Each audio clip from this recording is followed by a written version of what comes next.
Hey, how's everybody doing out there on YouTube? I wanted to share a little history fact with you. This is a story in the paper of this gentleman right here. I can get a better picture of it. His name was Charles Trotter. I used to go drink beer with this gentleman. I grew up watching him build things. He had a Corvette that he had fixed up that would shoot flames 16 feet in the air. Now, this is a creation of his that he built.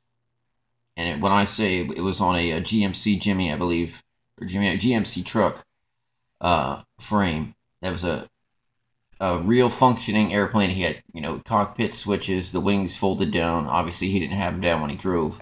He also had a helicopter that he built on wheels, similar fashion, but it was able to drive down the road. And I'll go ahead and read the story for you here, because I know you can't probably see it. But okay. Charles Trotter's new wheels turn more heads than tight corners. Of course, it's difficult to be inconspicuous when your car resembles a fighter jet. It's cool to ride around in, Trotter said. Trotter, 57, spent the past year building the machine at his home. A few details were spared. The silver vehicle has working landing lights, and the cockpit complete with custom-built plexiglass hood and airplane-like instrument panel would make any pilot proud.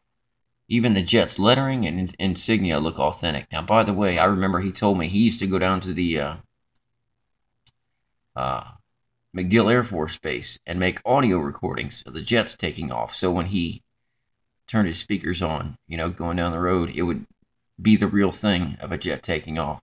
It's one of the things he told me. All right, I'll continue reading, sorry. It wasn't something I did to be vain. He owned his own painting and fabrication business. This was just his hobby. And this is where I learned a lot of my creativity from. This gentleman right here and another gentleman who was in the paper, but I no longer have that article. I'd have to go dig it up somewhere. But junkyard treasures and everyday household items, including salad bowls and hula hoops, also help keep costs minimal, Trotter said. This whole thing was fabricated with bits and pieces, he said, and I can attest to that. The car is street legal and capable of reaching at least 60 miles an hour, he said.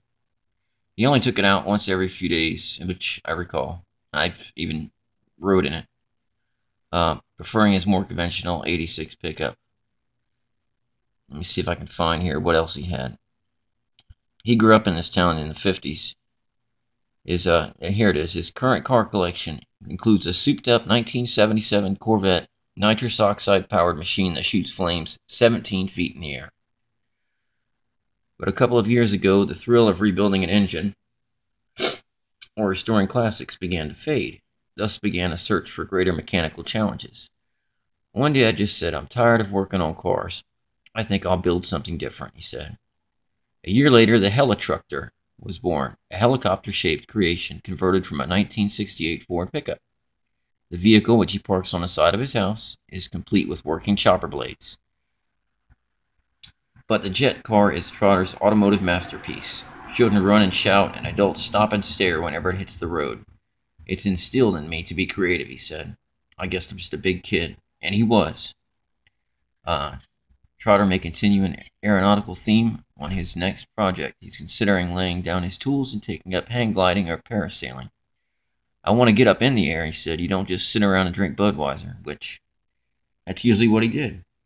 But anyhow, this man was a true inspiration to me.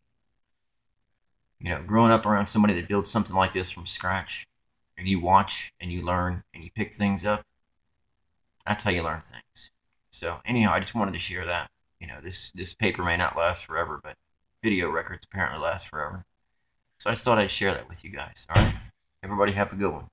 Cheers.